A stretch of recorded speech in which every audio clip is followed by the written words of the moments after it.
Bacteria disease. So bacteria disease వచ్చేసరికమ్మా typhoid. First one వచ్చేసరికి typhoid. So typhoid అనేది ఏ డిసీజ్ ఎవరు స్ప్రెడ్ చేస్తున్నారు అంటే బ్యాక్టీరియా. అంటే మనకి మైక్రో ఆర్గానిజమ్స్ ఉన్నాయి కదా, ఇందాక చెప్పుకున్నాం కదా. సో ఆ మైక్రో ఆర్గానిజంలో ఏ మైక్రో ఆర్గానిజం అంటే బ్యాక్టీరియా. బ్యాక్టీరియా ఏం చేస్తుంది? టైఫాయిడ్ డిసీజ్ ని కాజ్ చేస్తుంది. అయితే ఆ బ్యాక్టీరియాకి పేరు ఉంటది కదా, ఆ బ్యాక్టీరియా పేరేంటి అంటే సాల్మోనెల్లా టైఫాయి. అర్థమైందా? టైఫాయిడ్ డిసీజ్ ని కాజ్ చేసే ఆర్గానిజం పేరేంటి అంటే salmonella typhi. Is belongs to bacteria. Next వచ్చేసరికి మరి అవి లోపలికి మన బాడీలోకి ఎంటర్ అయినప్పుడు ఏ ఆర్గాన్ దగ్గరికి రీచ్ అవుతుంది అంటే స్మాల్ ఇంటెస్టైన్ దగ్గరికి వెళ్తుంది. ఏ బాడీలో మన బాడీలో ఏ పార్ట్ దగ్గర ఉంటుంది అంటే స్మాల్ ఇంటెస్టైన్ లో ఉంటుంది. సో ఈ స్మాల్ ఇంటెస్టైన్ దగ్గరికి ఎలా ట్రావెల్ అవుతుందంటే by the food and water, contaminated food and water ద్వారా వెళ్తుంది. నెక్స్ట్ ఓకే, ఫుడ్ వాటర్ ద్వారా వెళ్తే అది స్మాల్ ఇంటెస్టైన్ వరకు రీచ్ అవ్వాలి అంటే ఎవరు తీసుకెళ్తూ ఉంటారన్న త్రూఅవుట్ ద ఆర్గాన్? మన బాడీ మొత్తము ట్రావెల్ చేసేది ఎవరు అంటే బ్లడ్. సో బ్లడ్ ద్వారానే కదా ట్రావెల్ అయ్యేది ఎక్కడికి? ఆర్గాన్స్ దగ్గరికి. ఆర్గాన్ దగ్గరికి రీచ్ అవ్వాలి అంటే ఎలా ట్రావెల్ అవుతుంది? దేని ద్వారా? By the blood. అర్థమైందో చెప్పేది? సో ఫర్ ఎగ్జాంపుల్ ఇక్కడే నీ దగ్గర బ్యాక్టీరియా ఉందనుకోండి, సాల్మోనెల్లా టైఫాయి. ఈ సాల్మోనెల్లా టైఫాయి అనేది మనం ఫుడ్ తింటాం. ఫుడ్ తిన్న తర్వాత మన స్మాల్ ఇంటెస్టైన్ దగ్గరికి వెళ్ళాలి. సో వెళ్ళినప్పుడు ఏమవుతుందంటే అది త్రూఅవుట్ ద బాడీ అనేది స్ప్రెడ్ అవ్వాలి అంటే బ్లడ్ ద్వారానే స్ప్రెడ్ అవుతుంది. నెక్స్ట్ వచ్చేసరికి అమ్మా సిమ్టమ్స్ ఏంటి? సో సిమ్టమ్స్ ఏంటి అంటే మీకు first symptom sustained high fever.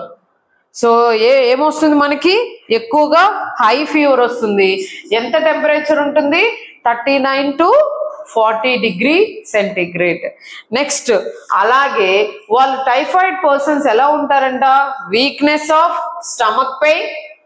Next weakness గా ఉంటారు, స్టమక్ పెయిన్ ఉంటుంది, అలాగే కాన్స్టిపేషన్ తో సఫర్ అవుతూ ఉంటారు, హెడ్ ఏక్ ఉంటుంది. నెక్స్ట్ లాస్ ఆఫ్ ఎపటైట్, ఆకలి అనేది ఏమీ ఉండదు. నెక్స్ట్ వచ్చేసరికి ఇక్కడ ఇవి నార్మల్ అంటే ఏ ప్రాబ్లం లేదు, జస్ట్ ఒక చిన్న పెయిన్ లాగా అనిపిస్తుంది కానీ ఏమనిపించదు. కానీ సివియర్ గాని వస్తే ఇదిగోండి సివియర్ కేసెస్ బాగా హై, దాంట్లో వచ్చేసరికి ఇంటెస్టైనల్ పర్ఫోరేషన్ అండ్ డెత్, ఒక్కోసారి చనిపోయే స్థితికి కూడా వెళ్ళిపోతాము. సో ఇది సివియర్ కేసెస్. అయితే సివియర్ కేసుకి వెళ్ళకుండానే ఉంటాం. అయితే మరి మీకు టైఫాయిడ్ ని ఎలా ఐడెంటిఫై చేస్తామో దానికి ఏమన్నా ఒక పేరు ఉందా అంటే వైడల్ టెస్ట్ అమ్మా. ఇది ఆల్రెడీ అడిగారు నాన్న, చాలా సార్లు అడిగారు.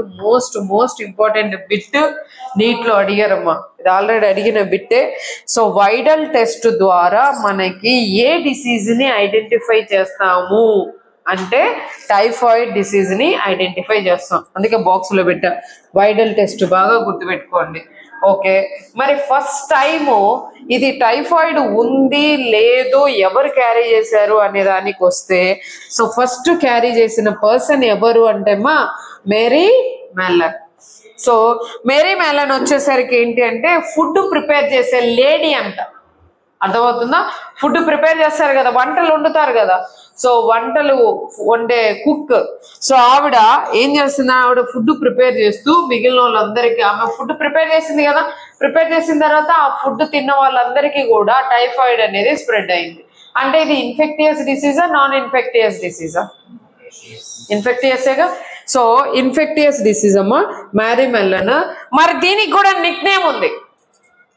టైఫాయిడ్ డిసీజ్ కి నిక్ నేమ్ ఏంటి అంటే టైఫాయిడ్ మేరీ. టైఫాయిడ్ డిసీజ్ కి నిక్ నేమ్ ఏంటి? Typhoid Mary. టైఫాయిడ్ మేరీ ఎందుకు వచ్చింది? ఎవరి ద్వారా మనకు డిసీజ్ వచ్చింది? Mary Mallon. సో అందుకని టైఫాయిడ్ మేరీ అని పెట్టారు నాన్న. It is a nickname అమ్మా, ఇది నిక్ నేమ్. అర్థమైందా? సో ఇది మనకి టైఫాయిడ్ కి సంబంధించిన ఇన్ఫర్మేషన్. మళ్ళీ ఒకసారి రిపీట్ చేస్తున్నా, బ్యాక్టీరియా ద్వారా మనకి స్ప్రెడ్ అవుతుంది, సాల్మోనెల్లా టైఫాయిడ్ ద్వారా వస్తుంది, మనకి ఫీవర్ వస్తుంది, హై ఫీవర్, సిమ్టమ్స్ వచ్చేసరికి హై ఫీవర్.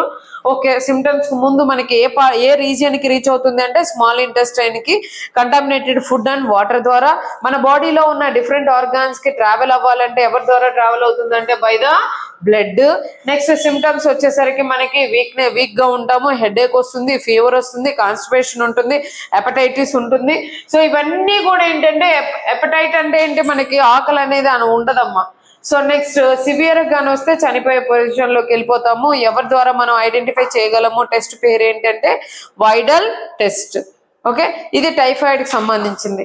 ఇంకోటి ఏంటి అంటే టైఫాయిడ్ తర్వాత నిమోనియా, బ్యాక్టీరియాలో నెక్స్ట్ సెకండ్ డిసీజ్ వచ్చేసరికి నిమోనియా.